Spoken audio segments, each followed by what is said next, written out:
नमस्कार, आप सभी का इंटरव्यू के सेशन में एक और एस्पिरेंट हमारे साथ जुड़े हैं। अभी मैम इंटरव्यू देके बाहर आ रही, बहुत हंसता हुआ चेहरा, मतलब इंटरव्यू अच्छा गया होगा आपका।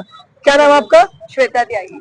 कौन सा अटेम्प्ट है आपका और कौन सा ये मीडियम? मेरा फर्स्ट मेंस था और फर्स्ट इंटरव्यू है, सेकंड प्री था। सेकंड प्री था। और कौन सा मीडियम है आपका? मेरा इंग्लिश मीडियम। इंग्लिश माध्यम में। एजुकेशन का बैकग्राउंड क्या रहा है आपका? मैंने graduation bachelor of dental surgery से की है।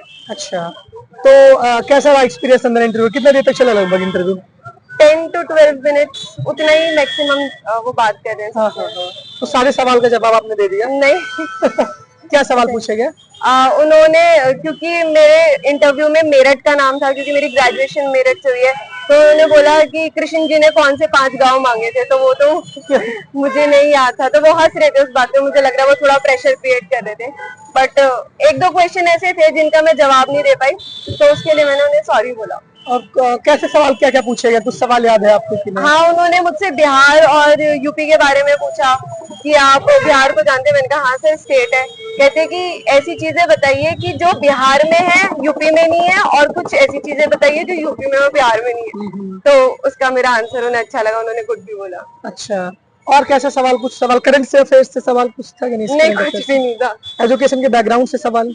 उन्होंने ये बोला कि आप अगर डेंटिस्ट हैं तो आपको क्यों लगता है कि आप एक अच्छी एडमिनिस्ट्रेटर बन सकते हैं। तो मैंने उनको जवाब दिया था कि दांत एक सबसे छोटी चीज है हमारी बॉडी में, लेकिन उसका भी कीन ऑब्जर्वेशन एक डेंटिस्ट करता है। तो मुझे लगता है कि एडमिनिस्ट्रेटर को एक कीन ऑब्जर्वर होना चाहिए। अच्छा, तो वो बहुत काफी खुश हुए थे। अच्छा, तो मतलब तैयारी आपने कब से करना स्टार्ट किया इसकी, यूपीपीसीएस की?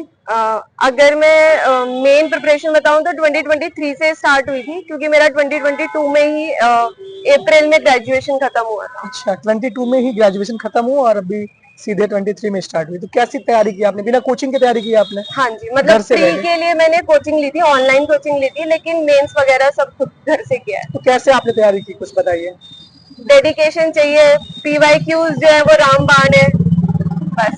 मतलब स्टैंडर्ड बुक, एनसीईआरटी, ऑनलाइन? मैंने एनसीईआरटी नहीं पढ़ी। अच्छा, बिना एनसीईआरटी मैंने एनसीईआरटी नहीं पढ़ी। पढ़ा क्या आपने, वही बता दीजिए।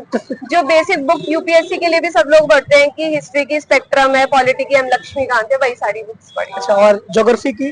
ज्योग्राफी के लिए सुदर्शन गुज्जर सर की क्लासेस थी अन अकेडमी पे, वो उनसे किया है मैंने, वो बुक से नहीं। इकोनॉमी मृणाल सर से की। अच्छा, और साइंस और टेक?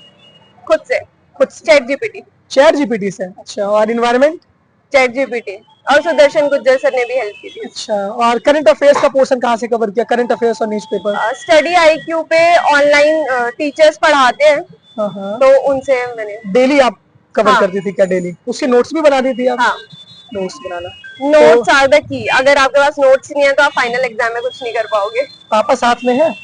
ये इन लॉ है और ये पापा है। अच्छा, तो कैसा लग रहा है आपके? तो एकदम पूरा भावुक पल है ये, और एक तरह से मतलब घर पे ही रह के पढ़ती थी ये? हाँ, घर पे पढ़ी। कभी घर के काम काज करने के लिए आप रुकते नहीं थे? नहीं नहीं, कुछ नहीं, इसने अपनी मेहनत की है, अपने बलबूते पे किया सब।